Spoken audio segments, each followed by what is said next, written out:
بۆ ئەوەی موچەی مانگێک بدرێت 874 میلیارد دینار پێویستە جگە لەو 32 ملیارەی هاوپەیمانانەی دەنواتە جگە لە پارەی هاوپەیمانان 874 میلیارد دینار پێویستە لە داهاتی نەوت 512 میلیارد دینار دیاری کراوە 512 میلیارد دینار واتە لە بەرمیلێک 25 دۆلار ئەوەی گرفتە ئەوەیە ئەڵێن ئەم 512 میلیارش 200 ڕۆشتووە بۆ موچەی مانگی یەک واتە 312 میلیارد دینار ێمێنێتەوە داهاتی ناوخۆی سلێمانی بۆ مانگی دوو نەکیچ برە پارێکی نەگەڕاوەتەوە یا تەرخان نەکراوە بۆ موچەی مانگی دوو بەڵکو ئەڵێن 25 میلیارد دیناریش قەرزاری موچەی مانگی یەکین هی هێزەکانی ئاسایش و شارەوانی واتە سلێمانی ئەڵێ من هیچ داهاتێکم نییە بۆ موچەی مانگی پێشوو نەوتی کەرکووک کە بە بۆری کوردستانان ڕۆشتووە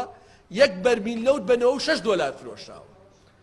بەڕێزان لێرەوە داوا لە سەرۆکایەتی حکومەتەکەین بەڕێز سەرۆکی حکومەت بەڕێز جێگری سەرۆکی حکومەت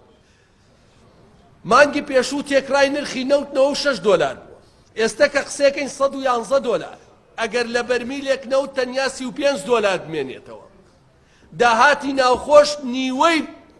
پار ئەم کاتە بێت واتە پار ئەم کاتە داهاتی ناوخۆ بۆ تەمویلی موچە 374 میلیارد